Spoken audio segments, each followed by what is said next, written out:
All right, somehow the morning got away from me. Welcome back to another edition of the Schultzycast, Acadiana sports show.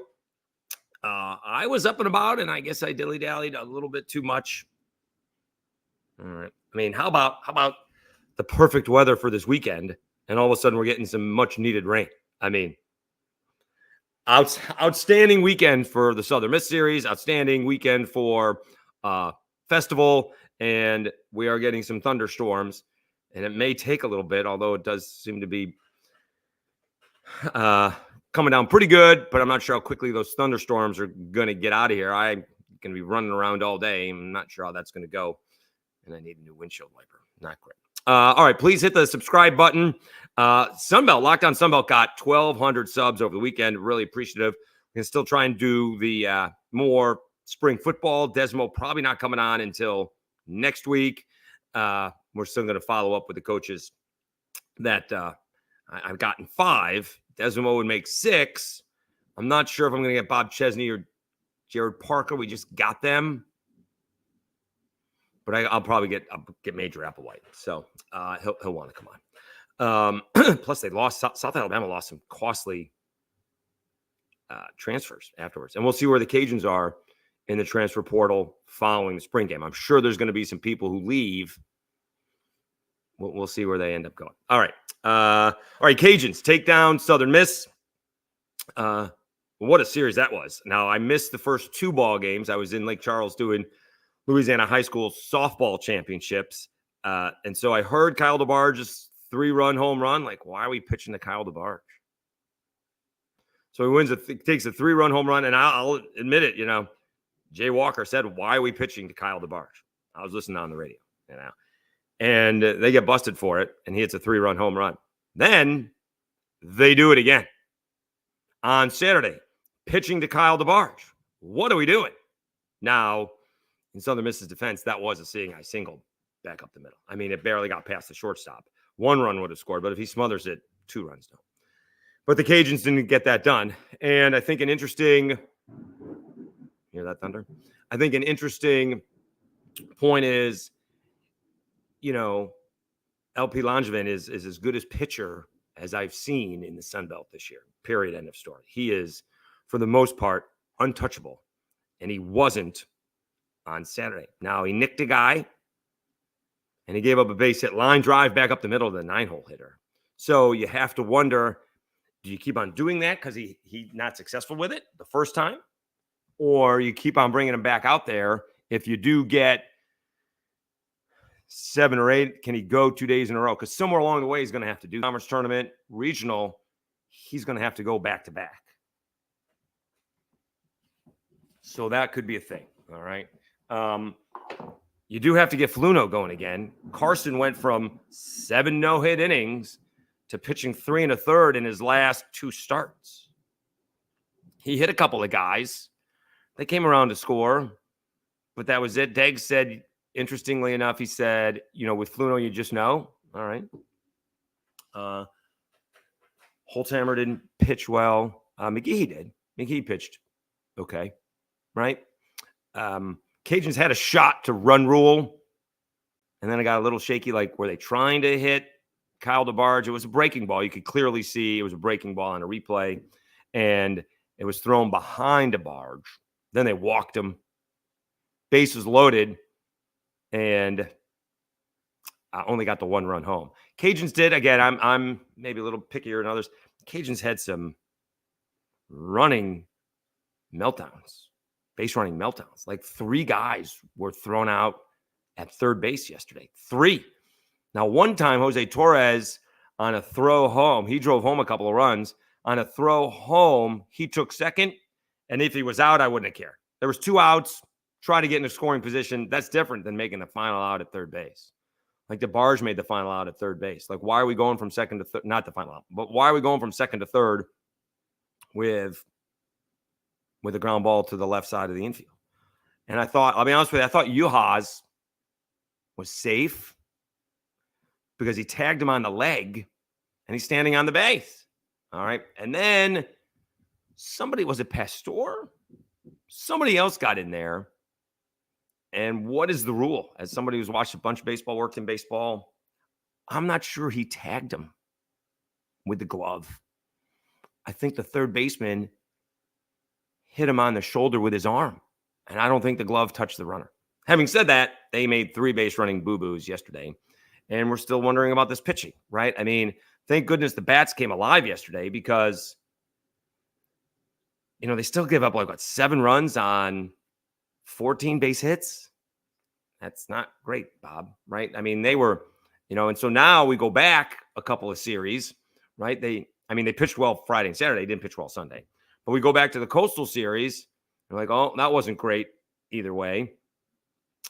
And then you go back to the Marshall Series, and you're like, wow, that's a great pitching staff. And then you realize, no, it's Marshall's lineup, right? It may take a little bit to realize that, but we'll say, Herman pitched well and Chase Morgan pitched well. Fluno and the bullpen really didn't.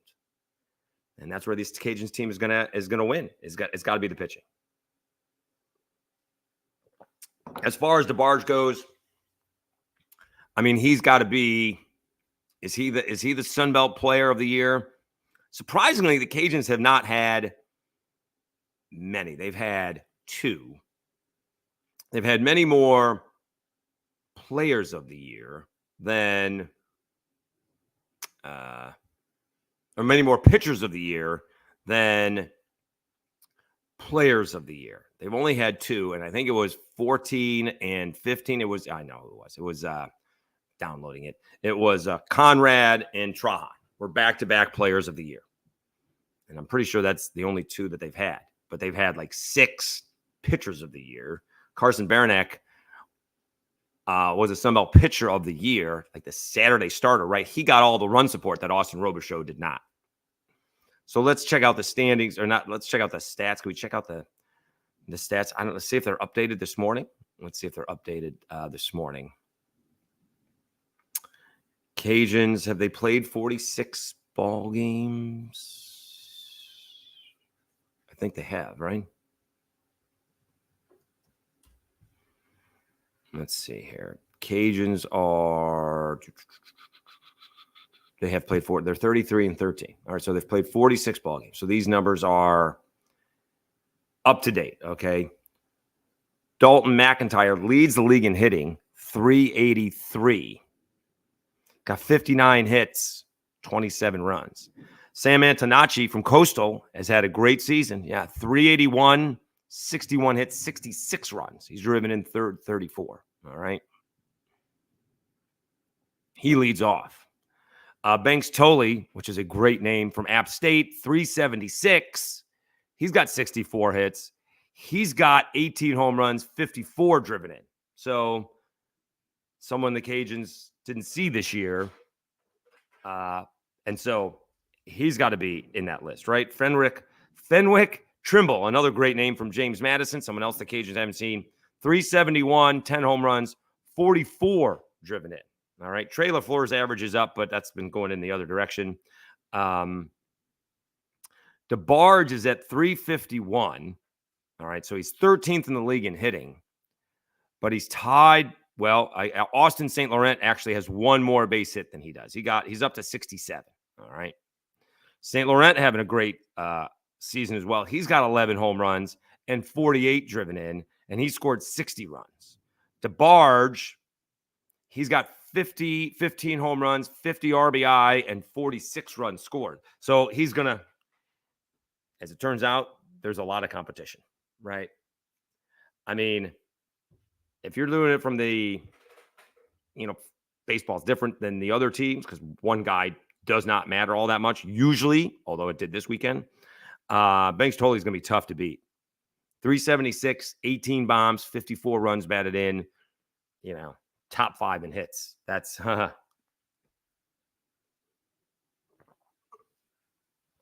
that is going to be a difficult guy to overcome. All right. When you got the hits, the powers, and the run, that's going to be tough. Antonacci's had a great year. He hasn't driven home the runs or have the home runs, but you got Banks Tolley. How about that lineup? Banks Tolley and Austin St. Laurent in the same lineup. My goodness. So, but App State's pitching has probably prevented them from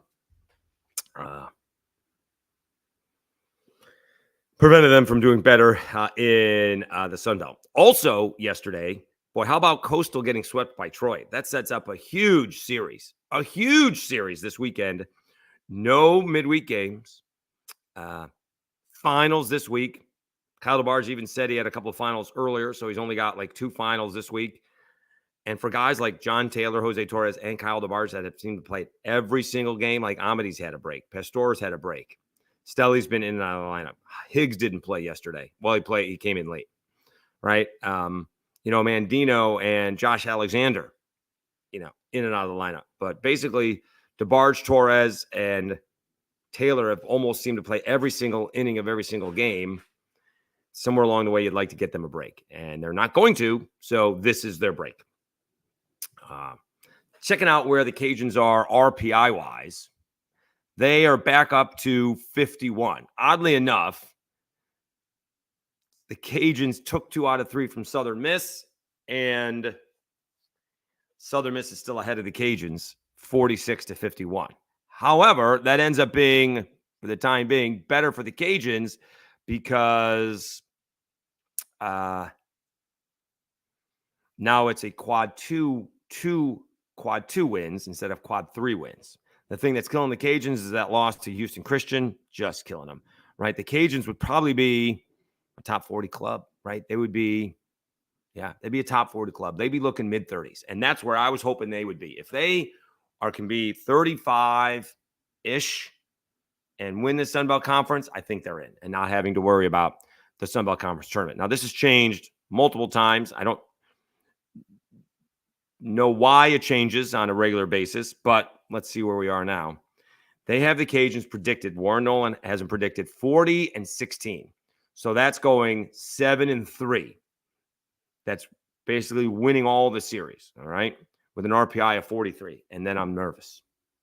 They actually had them, I thought, 46, 40-16 yesterday and had them like 31. They just had them 39-17 and had them like 38. I'm going to be nervous at 43 to get an at-large berth. Now, if you go in and win a couple of games in the Sun Belt and lose in the semis, you're probably in. I just want to get in, right? The hosting's not happening.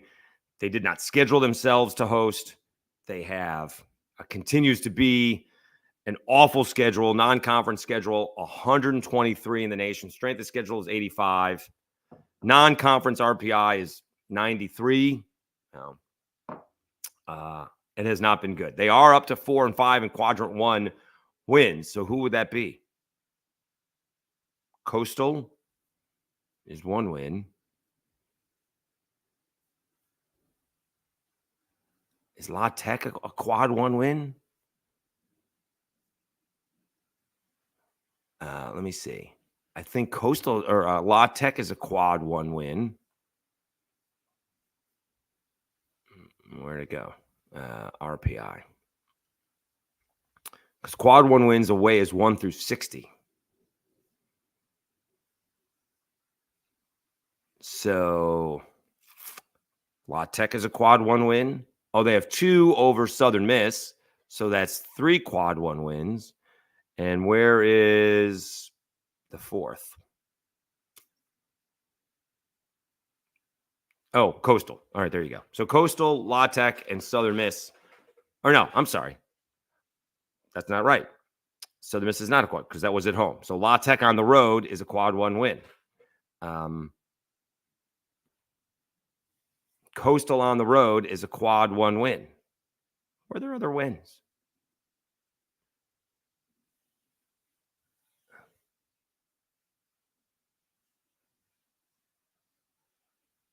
Yeah, I'm kind of cuckoo for Cocoa Puffs. So at away is 1-60, home 1-25, neutral 1-40. All right, now my head hurts. Oh, maybe that's predicted. I'm sorry. That's okay. They're 2-3 in quad 1 wins right now. There you go. I told you my head hurts. So predicted they would have 4-5 quad 1 wins. So that's Troy. That's a couple of wins against Troy. They think they're going to beat them 2 out of 3 against Troy. 2 out of 3 against Georgia Southern, 2 out of 3 against South Alabama. Why their RPI would only go to 43, I don't know. But that's where that was. Okay. I'm like, where are the other quad one wins? All right. So we'll see. Cajuns got to figure out that pitching staff. Marshall didn't pitch this weekend. I don't think JT Etheridge pitched this weekend. Higgs has got to get going. I think they're sitting pretty, but boy, this is a big weekend. I mean, if you want to look at it the other way from Coastal Carolina, right there, they're a couple of innings away from losing 2 out of 3 to the Cajuns and getting swept by Troy. Maybe they were cocky when they took 2 out of 3 from the Cajuns, who were flying high, and Troy kicked their ass. Like, the close game was sad. It was Friday, 8-6. They blew them out Saturday and ruled them on Sunday. Whew. It's a big series. Troy's in second. They're 3 games back. God forbid the Cajuns don't win the Sun Belt. Then they could be SOL. They don't win the regular season for the Sun Belt and don't win the Sun Belt Conference tournament. I'm not sure they're getting that large berth. And then that schedule, then we may have a big I told you so. You're scheduled to win 40 to 45, and you don't. And you lose to Houston, you lose to Rice, you lose to Houston Christian. Just those 3. You don't even have to beat LSU and Vanderbilt. Just beat Rice 2 out of 3, beat Houston, and beat Houston Christian, which is not that big a ask. And you're top 40 team right now. You're mid-30s. You're exactly what you want to be. All right. All right, Cajun spring game, and I guess the big news out of that, Samal Kalye. Let me see. Let me hold on a second. Because I'm just not Samal Kalye. Not that familiar with the. Actually, you know where the roster's sitting? In my car. Let's see here.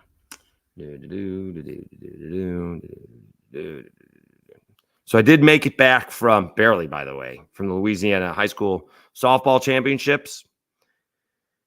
I was doing the play-by-play. Hadn't done play-by-play in a while, and it showed a couple of quick stories there. STM, a tough loss. The center fielder, it was the center fielder and the right fielder collided, allowing the winning run to get on. That stinks. That's a tough loss. OCS and Catholic Point Coupee, that was a 1-0 ball game. And I messed up that call because, and I was even talking about it because you had a slap hitter up there who kept on following it off to the left. So the left fielder was playing shallow and towards the line. But because I was right behind home plate, and this would be an excuse compared to a reason, but because I was right behind home plate and the ball was hit up the middle, and so someone was coming from the left, and I thought it was the left fielder, it was a center fielder. Because I wasn't seeing it like overhead or have a, better angle. My fault. Yeah. That's an excuse, not a reason. So I kind of blew that call. I apologize to OCS. That was a great ball game. 1-0 in 11. And then the game on, who was it? It was Sterlington against Doyle. That was a 1-0 game. And, tough break for Doyle. It's one thing if you lose, like, that the OCS game, I think OCS earned it. Doyle's pitcher lost the strike zone. I thought the 3-0 pitch was a strike, but she lost the strike zone, and she walked home the winning run. She loaded the bases on 3 walks. Walked home the winning run. That's rough, right? And that was 1-0. Also, getting older, was on a metal chair for 6 hours on Friday, probably more, and did not realize how much that hurts. Could not do the bike Saturday morning because I couldn't sit down. I didn't bring 1 pillow from my couch. I brought 2 pillows from my couch for Saturday, which was more preventative than rehabilitative, I'm still in pain. Not so much right now, so, but whew, that was rough. And then almost got run off the road by an F-150 who didn't see me in his blind spot, I guess. I thank goodness I didn't completely slam on the brakes or would have gone spinning. Thank goodness wasn't on the phone, I'll tell you that. And saw him coming over and just, tap the brakes, probably hit the horn after that, and he moved back. I mean, he was not 6 inches away from my car at 70 miles per hour. So thank goodness he missed me or I missed him. And thank goodness there was no one behind me because that would have been bad. I mean, that was, turns out nothing happened, but so close to when they say you never know, I guess it wasn't my time. I mean, that was really scary. About the 15-mile mark coming back from Lake Charles or Sulphur, as the case may be. Also, I did find I went bourbon hunting again, and they didn't have anything in the liquor store, so I went to go get soda and a Red Bull. And when you know it, they had some Crown Blackberry. Maybe a little pricier, but I hadn't seen it around lately, and everyone seems to have it, so I got that bottle. Probably didn't need that. All right, so Cajun spring game. Sorry. Thanks for tuning into the Schultzycast. Samari Collier. I think I was right. Samari Collier played really well. He's got some throws. He's the Illinois junior college transfer, and he looked really good. He is wearing number 2, Zion Chris's number. Had some great throws. Rob Williams made a good catch, landed on the ball, so we got the wind knocked out of him. I guess Chandler Fields looked okay. He went up and down the field a couple of times. Because he's such a little guy, he tries to do the Patrick Mahomes stuff. He's throwing from all kinds of angles and on the run. I'm not sure if I'm buying that. We'll see. I mean, Mike Desimo says he's very happy with Chandler Fields.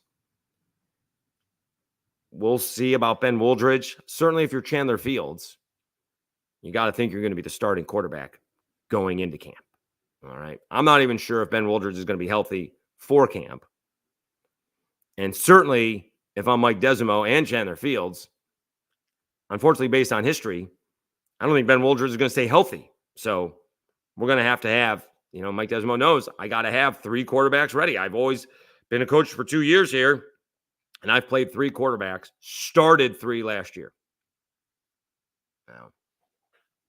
Now, we'll see.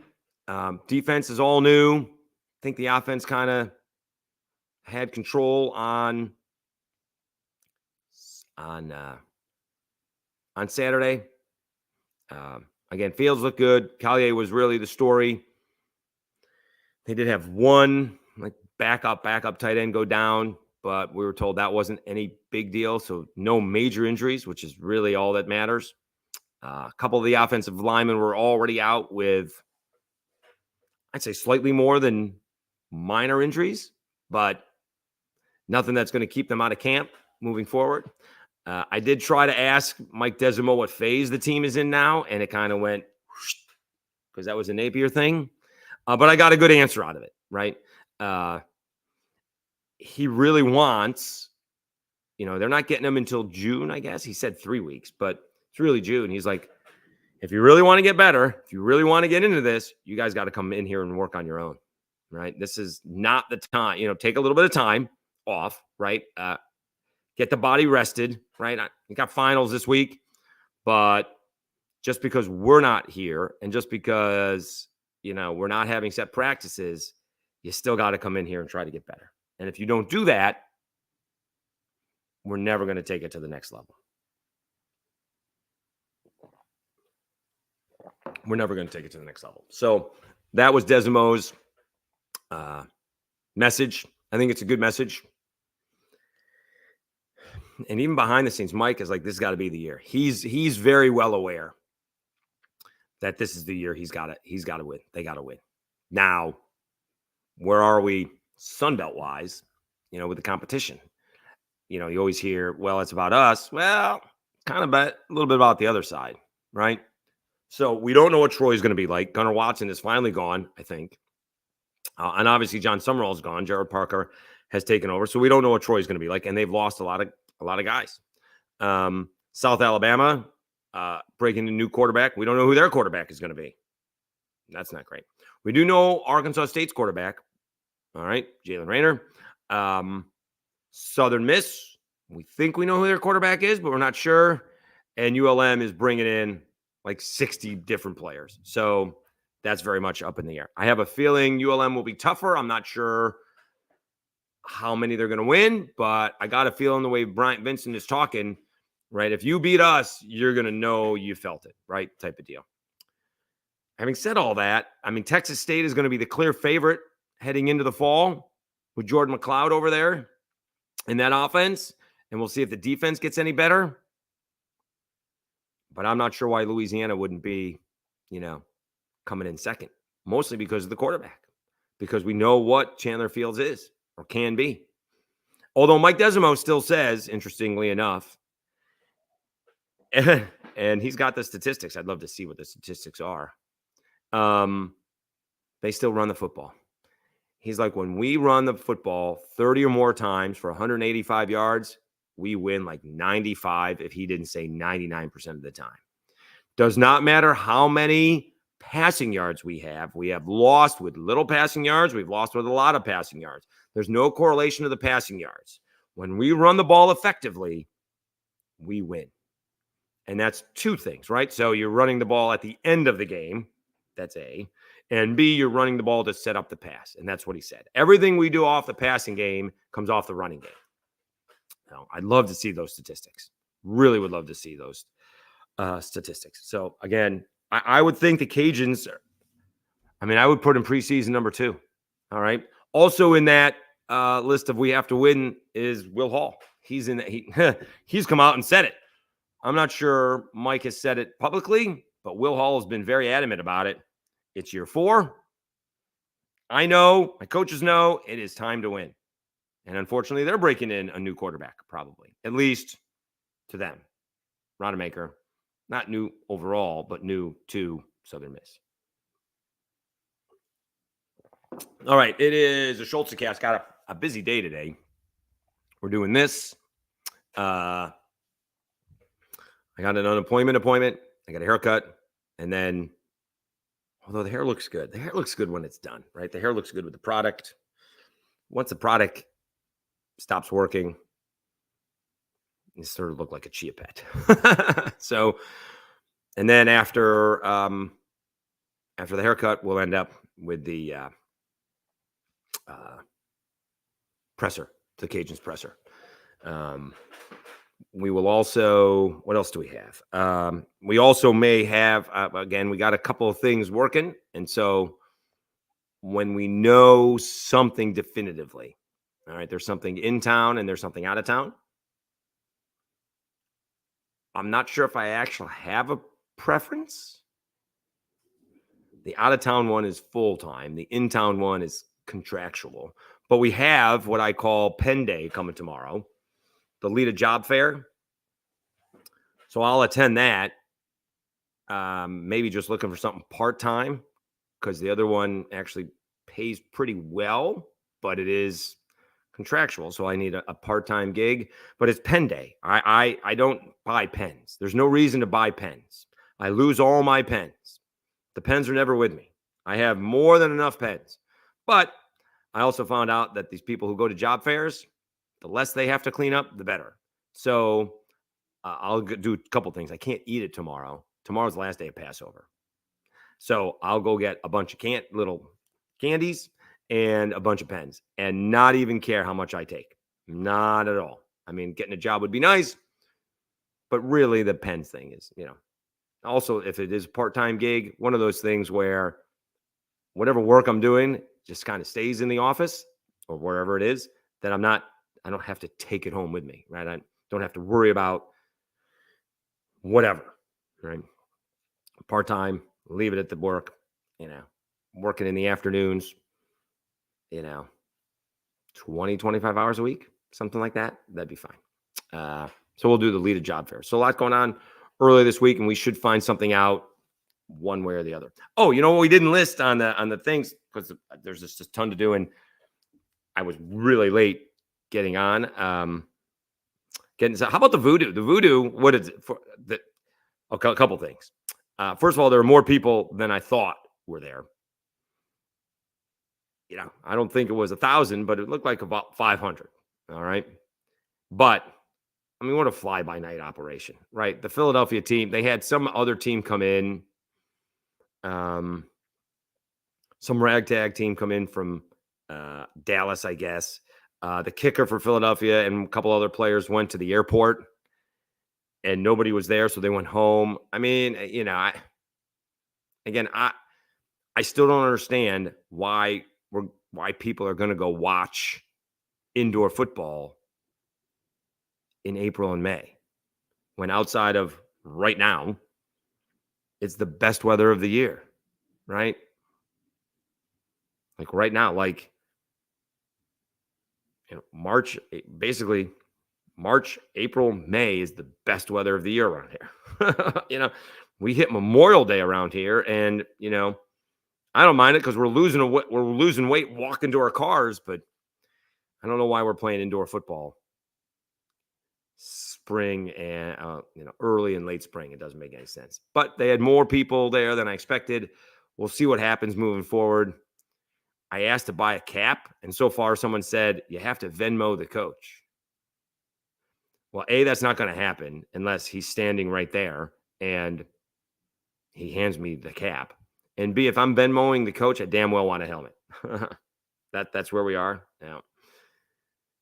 It's not a well thought out thing. I hope whatever money that the Cajuns are getting to play in the Coliseum, Blackham Coliseum, the check cleared. I saw some other people talking about the game. They said they were having a good time at the game. There's another indoor football league, the IFL, that were fights with the fans. I don't know. So, that's crazy. Also, I didn't put on the list. How about Keon Coleman making a great first impression up in Buffalo, right? Like, he's just a kid from Opelousas. And, didn't realize this, but obviously Opelousas is a pretty rough neighborhood. And he's telling us statistically he should not be here. And when I hear Keon Coleman saying that, he's basically saying he should be dead. He's like, I should not be sitting here in front of you, or dead or in jail, I guess. I should not be sitting here talking about playing football in the NFL. And he just seems like a great kid. He's talking about getting his coat's half off at Macy's because that's what Mama told him, right? He's got this nice big coat. Could be still a little chilly in Buffalo. Bright color yellow. I'm going to go get more. He told one of the reporters, I'll take you shopping. He's asking for the snacks in the back of the room, which is outstanding. I think he took a whole container of chocolate chip cookies. Then they're doing some sort of pictures with, some smoke and basically some smoke. And he's leaning up against the window like it's some sort of horror movie. I mean, everybody was just like, this is going to be awesome. This kid's going to be great to cover. All right. So, congratulations to Keon Coleman. I mean, he's got a shot. He reached out to Andre Reed already, and Andre Reed said, there haven't been a whole lot of guys reached out to me. And this guy, when he got drafted Friday, Andre Reed posted it on Sunday. So he's already reached out to Andre Reed, right? And Keon Coleman wasn't born before Andre Reed's career was over, right? I mean, he didn't see the 4 Super Bowls. So good for Keon Coleman for doing that. We're wishing him the best of luck. Again, I'm pretty sure, right? That's Ephraim Reed's recruit. Ephraim Reed, I'm not sure he was a running backs coach, but he was certainly recruiting for the Cajuns. And he got the running backs coaching job in Lansing at Michigan State. How else would Keon Coleman find his way from Opelousas to Michigan State? So Ephraim Reed and that staff got let go. And then, or maybe there's some shady stuff going, or he got an NIL deal, right? Keon Coleman kind of came out of nowhere, right? I mean, didn't end up with the Cajuns, and he didn't end up with LSU. Kind of came out of nowhere, ends up having a great career, great season at FSU, and is a high second-round pick, which may turn out better because he gets to get his contract extended sooner because there's no fifth-year option. So, and that's as much as he's going to cash in on this contract, that second contract, if all goes well, is going to be generational money. All right. Although what he's getting now may be generational money. All right. It is a Schultzycast. We're going to go a little bit longer just because we got more to talk about. Cajun softball. They take down ULM. Crazy. Chloe Risetto. I guess you can't get the win and the save. She pitched 3 innings to begin the game yesterday. Had to come in to finish it off in the 7th. So you got to pitch 4 to get the win. She apparently gets the win. I would give her the win and the save because she came in with the tying run on deck. Ends up allowing an inherited runner to score. But the Cajuns, what are we up to? 88 straight Sunbelt Series victories. They win the Sunbelt Conference tournament. Conference or regular season again. And, the Sunbelt tournament is in San Marcos, so that's not a for sure thing for the Cajuns. Again, if it's not, this is going to be the difference between baseball and softball. And I brought it up last week in softball. If it's not the Cajuns, Texas State or South Alabama, it's a major upset in softball. All right. Whereas we just saw Troy go into Coastal in baseball and kick their ass. All right. Let's see where the Cajuns are right now. And I want to see South Alabama. I thought South Alabama. All right. So you have some really good RPIs. Cajuns are now 15. Texas State is 20 and South Alabama is 35. All right. So you have some really good chances for all 3 to get into the NCAA tournament. That's outstanding. Sunbelt getting all 3. And again, it'd be shocking if one of those 3 did not win it. All right. Whereas in baseball, I mean, could like a JMU win it? But are they in? JMU's odd. I mean, their RPI is really good. Don't have the best of all overall records. What's their overall records? Let's see here. Baseball-wise, like JMU is 11-10 in conference, or 25-18. Their RPI is 30, right? The Cajuns and Troy are tops in the conference, 1-2, but one's got a 51 RPI and Troy's got a 47 RPI. Coastal is 11-10. They had a bad week. They got swept by Creighton and they got swept at home. But Coastal Carolina's RPI is 24 and JMU is 30. So again, and Georgia Southern, maybe they could pull it out. They did sweep over the weekend. App State has already has all of a sudden won 4 in a row. They beat Georgia State though. Who'd they just beat? Because Georgia State is not good. Yeah, they just took down Georgia State. Georgia State's not good. All right, sorry. They've sort of gone into the tank. So we shall see. So softball. I think I'm missing the softball regionals. That's a bummer. So this is the end of the regular season this weekend, right? For softball. Then the Sun Belt Conference tournament, and then softball regionals. Well, that's the same week as the PGA Championship and the same week as my nephew's high school graduation. So we're going up to Louisville. Oh, well. It was floated out there, which is not the worst thing in the world. It's much better than it's the regional. Could the Cajuns and LSU be lined up for a super regional? Now, that would be fun. The pressure on LSU would be almost unbearable. I think Beth Torina doesn't she likes playing the Cajuns. There's a thawing with Jerry Glasgow compared to the Lotifs, and I think it's great that they do. I don't think Beth Torina minds losing to the Cajuns, except for the fact that everybody hates losing to the Cajuns over there. So you lose to somebody else, okay, you can't lose to the Cajuns. That's a problem when it's a regional because you're going to bump into somebody really good in the super regional, right? You get to the super regional. I mean, I say that and admit I think the Cajuns would have beaten McNeese at home rather easily. They didn't score any runs against Washington. Or not very many anyway. So that could line up. But yeah, we're going to miss the regional, which is a bummer because it's a lot of fun. It's packed. Cajuns get some national exposure. ESPN comes in. Yeah, that's a little bit of a bummer. Oh, well. Well, going up to Louisville for, is it 4 nights? Friday, Saturday, Sunday, Monday. But the flights coming out Monday were really expensive because it's a PJ championship the same weekend. So I'm leaving Tuesday. No, we're missing everything. Yeah, bummer. So that's disappointing. Although it would be a lot of fun to have an LSU Cajuns. Can you imagine an LSU Cajun Super Regional go to Oklahoma City? Whew. So it's one thing when you played in the regional every year, and so that kind of prevents 2 Louisiana teams from going to the supers. You get matched up in the supers. That's outstanding.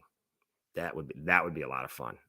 That would be right. The Cajuns baseball team and the LSU baseball team did that it would have been 15. And that's the best, honestly. That's the best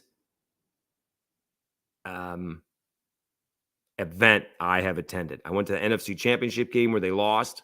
I actually missed the play with the pass interference, but oh well.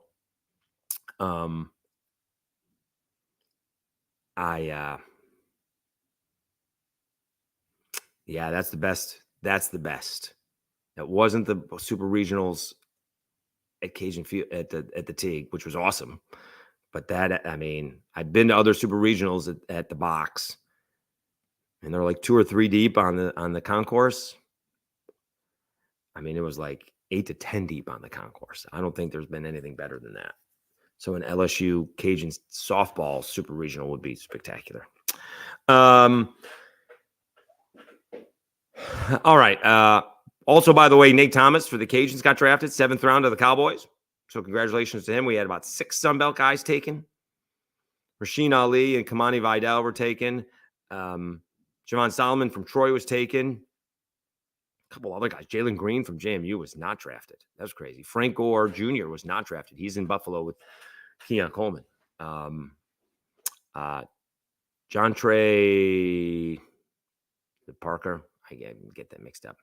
The rushing linebacker from Georgia State. He's with the Patriots. So congratulations to all were drafted and all signed. All right. When you're a late draft pick and when you get a free agent, Ryan Clark put this out there, you just got to be ready for your opportunity. Now, sometimes you may not get the opportunity. Sometimes it's a numbers thing, right? Sometimes you go through it and whatever it is, you don't get the opportunity for whatever reason. But most do. You got to be ready. You can't drop the pass when it comes your way. You can't miss the hole. You can't fumble. You got to be ready. Especially Rasheen Ali. Isn't he going to the Ravens? I mean, they have this history of these running backs always getting banged up. You're going to get a shot. You're going to get a shot. So we're wishing all these guys the best. All right. LSU, by the way, they take down Auburn. They win 2 out of 3, and they're back in the race to get an at-large berth. But again, they're in the spot where, again, if you just take 2 out of 3, they're in good shape, right? Because that would be, I think, 13 wins in the SEC. Let's see where they are now. They're 7 and 14. They got 3 more series left, so they had 6 more wins. Now that's A&M, Alabama, and Ole Miss. So those would be a big 6 wins, especially A&M and on the road to Alabama. But even LSU, if they had beaten, and it's not built for that, right? Baseball's not built for that. If they had swept Missouri and Auburn is sitting right behind them in the RPI on Warren Nolan, 42-43, but Auburn's like 3-18. They got a losing record. They're 21-22, and they took the Sunday game from you. So they had there were 2 games under 500 coming into Sunday's ball game, and they beat you. Hopefully Ackenhauser is okay. He think a strained hamstring, so I wouldn't be surprised if he doesn't pitch against A&M. They hold him out. But they don't have a Sunday starter. That's an issue for LSU, which usually is the case. But if they had swept Missouri and Auburn, they're sitting in the top 30. And they're in good shape. But because they lost to Auburn, they beat Auburn 2 out of 3, and they fell 3 spots. That's crazy. They're 42. Now, here's the difference. If the Cajuns are sitting at 42, I'm terrified. If you're LSU sitting at 42, they're going to take LSU. That's just what's going to happen. They're the defending national champs. They're LSU. They're going to put them in. But what happens if you lose 2 out of 3 to A&M? What happens if you lose 2 out of 3 to Alabama? You got to sweep Ole Miss, and then you got to do some damage in the SEC tournament. That's a problem. So LSU is, I'd say, on the right side of the bubble, but they're back towards the bubble. They're back towards the bubble. They have, again, take 2 out of 3 from A&M, and you're certainly in good shape. Lose 2 out of 3 or get swept, and now you're sweating bullets. That's where LSU is. The panic button's got to be hit, right? And they've lost, a couple of games coming through. They came through on Saturday late, right? Josh Pearson, they didn't, odd strategy, but you knew the strategy. You figured it out afterwards. Auburn decides to pitch to Tommy White so they can avoid Jones, and then pitch to Pearson, who launches one into center field for a game-winning base hit. So LSU beats Auburn, but still loses spots. Again, win and you're in. Come up short, and the defending national champs are going to be struggling. And God forbid you end up, getting beat by A&M and Alabama. Are you going to miss the SEC tournament? I know the top 10 get in for the Sun Belt. I got to find out the other way. They're sitting 7-14. So they're 1, 2, 3, 4, 5, 6, 7. 1, 2, 3, 4, 5, 6, 7, 8, 9, 10. They're 11th. And they're sitting there with Ole Miss, which is 7-14. They're both 7-14. And Missouri is 6-15. So they're just one game ahead of them. So, and you got A&M, and you got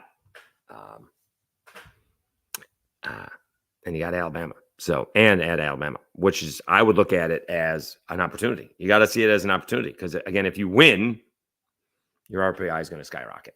So, it is a little bit odd that they win 2 out of 3, but they go down. Auburn's RPI is right with them. Right? That's a quad 2 loss and probably a couple of quad 2 wins. So at home. All right. But if I'm LSU, I'm a little bit concerned.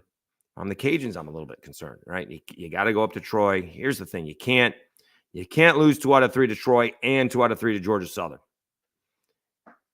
And then you got South Alabama coming in at the end, who's going to be fighting to stay out of that 10th hole, which we talked about, and still got an outside shot of getting into the NCAA tournament with that at large berth. All right. Maybe they are this year's Cajuns, make a good run in the Sun-Belt Conference tournament. All right. NBA, quickly, Pelicans last stand. I think I said this last week. I think we're seeing the end of the BI era in New Orleans. I don't know what you're going to be able to get for him. As people have seen, he's not a Batman. He may not even be a Robin. People are saying he's like the 3rd best player on a championship club. He is who he is. We'd like him to be better, be more aggressive. I always wondered why he couldn't get more rebounds. Now he won't shoot threes.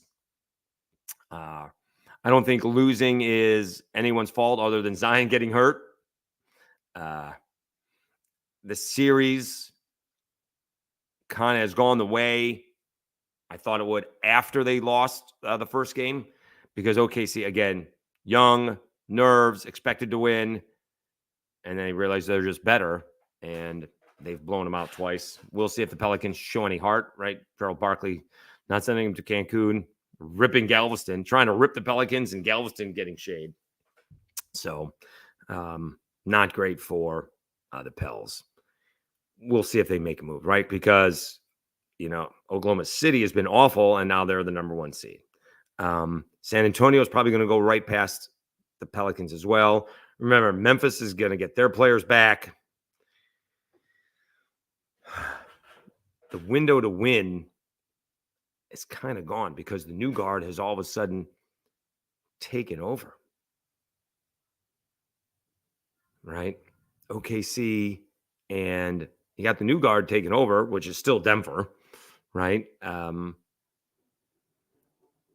OKC and Minnesota, right? Like Golden State didn't even make the playoffs. Lakers, they're going to be gone. Phoenix Suns, not great. So that's who you're trying to overtake. And lo and behold, the teams who are behind you are now in front of you. No, not great. They have misjudged it. Do we really have 56 live? I'd like to know if that's the case. We're almost going an hour here. Well, 50 minutes. Probably have to shut it down here soon. Did I miss anything? I know I missed stuff. So I didn't sit down and started loading things in until like 6:53, which was late. I got a good workout in. I thought I was moving quickly, but apparently not. Let's see. I think I got everything here. So the Miss Series, spring game, softball, last stand for the Pelicans, Louisiana softball championships. We did that. And the NFL draft. People are starting to justify the Kirk Cousins move. Doesn't seem to make any sense. The Bears, again, seemed to have a good draft. I think the Saints may have drafted well. I'm not sure it's a problem. Can they take a flyer on Spencer Rattler? Here's the thing. Is that 5th-round pick really going to help you that much? Right? We're not even sure if the, backup linebacker or whatever you're taking, corner, is that big of a deal. So if you're going to take a flyer, take a flyer on Rattler. And it'd be interesting to know, like, I saw this recently. Oh, it was the Patriots versus the 49ers. And the quarterback taken by the 49ers, when they had a chance to take Brady, went up against Brady in the Hall of Fame game. So this is before Brady started. This is the 2000 Hall of Fame game. And it's a Giovanni something, and he did not play well. Lights were too bright, didn't play well. Again, coming from a small school, he was the most athletic, but in the NFL, he ain't. Whereas Brady looked pretty good. So at least Belichick said, and this is obviously after the fact, he thought they were like, we got the right guy. How quickly do you know that? I'd love to know that in the NFL. Like, he's going to come in for OTAs. Like, do we know it right then and there? Right? I mean, going to be raw, right? Belichick showed, all the warts with Caleb Williams, throwing, not with a good footwork. Drake May never setting himself. Jaden Daniels with a poor ball security. So he showed all the warts that these kids have to learn. These young men have to learn moving forward. But if you get them into camp, how do you know in the OTAs? Like, are they getting it? Do they understand it? Can they execute it? That's the only thing, right? I mean, it's very basic, right? I like the Kool-Aid pick. I mean, this kid somehow followed his whole career, obviously, changed his name, which is hilarious. But he went from playing in the Alabama State Championship game in December to like on the field for Alabama in like October as a true freshman. That does not happen under Nick Saban, and not as a corner. Now, I'm not sure if he elevated his game. And if we go back and look at early mock drafts of 2024, he was like a 1st-round top 10 pick. And not a lot of that changed with the quarterbacks and the wide receivers. I get it. But now he's a 2nd-round pick. I think they got a good one. Certainly going to be fun. I mean, I think the Saints did okay. They got their offensive lineman. They got a corner. They got a quarterback. I think the Saints did okay. All right. I am still not sold. God, I heard it was Matt Jones and Myron Metcalf ripping my guy, Drake May. Well, not my guy. I wanted Jaden Daniels. I told you I wanted Jaden Daniels because I just don't see it with Drake May. Someone said he's not Zach Wilson. I think it was Foot. Said he's not Zach Wilson. He's more like Sam Darnold. He's got all the tools, 6'4", 235, and can run and has a cannon of an arm. But he got worse in his – he went from sophomore year having really good numbers to having pedestrian numbers in his junior year. Now, is that the team? I don't know. But every time a Carolina score flashed across the bottom, it was like, oh, they won, but barely. Oh, Drake May – slightly better than average numbers, right? Not eye-popping numbers like Caleb Williams would have, or Jaden Daniels would have, or even Michael Penix would have, or Bo Nix. I forgot to mention this, and of course, Sean Payton knows a whole lot more than I do, but boy, are we really basing a draft pick on a pro day? Is that what we're basing it? Is that what he said to Pat McAfee? Like, you got to be able to throw it accurately on a pro day, like which shoulder it is, right? Kind of, I mean, go back. Again, we discussed this on the radio show a lot, right? You watch Joe Burrow in his first year, and he was not accurate. He's accurate-ish, right? So, you know, a 7-yard slant would go for 8 yards because it wasn't where the receiver could catch it and run. In 19, it was. And all they could, run like the wind, and the balls were there for them to do so. Well, the problem with Bo Nix, and maybe it's been fixed and maybe not, and he had a super accurate season at Oregon. A lot of them are dump-offs, but okay. I think 77% is a lot. That's what someone said. 77% is ridiculous. Anyway, the problem with Bo Nix was he would leave the pocket too soon for Auburn. Now, that may have been the first 3 years. I certainly haven't watched all the film, certainly not from Oregon. But that was the issue way back when he was just starting out as a freshman, mostly because he was the best athlete on the field as a high school kid, and he didn't learn that very quickly as a college kid.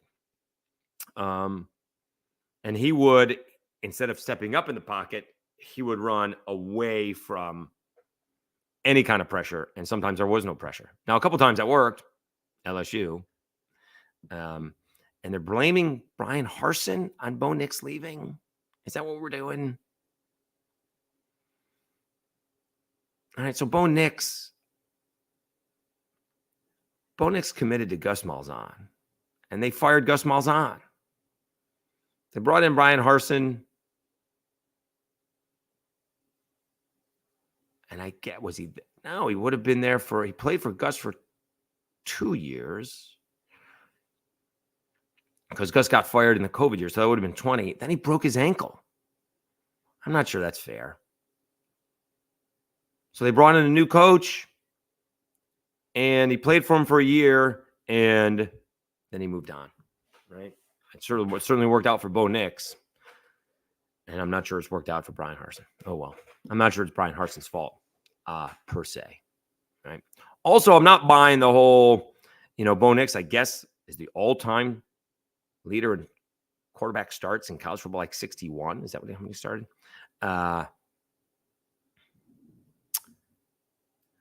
And people said, if you're good, if you're that good, you should have been picked sooner. So there are excuses and there are reasons.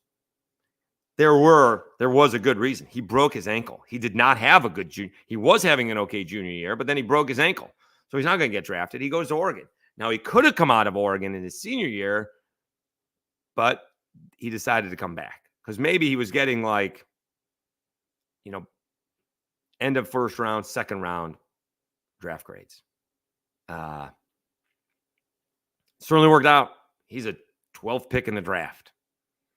And he's going up against Zach Wilson.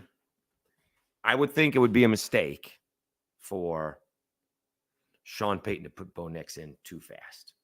He's certainly experienced enough, but let him get his feet wet before he's the guy. Don't force feed Bo Nix. Remember, when he got Drew Brees had already played 4 years in pro football, right? He didn't start, or at least a few years. Had the shoulder injury. We all know the story, but it is what it is. All right, we went almost an hour. Look at that. We're going to end up going an hour 64. That may be a record. So we're getting over 100 by the time the day is done.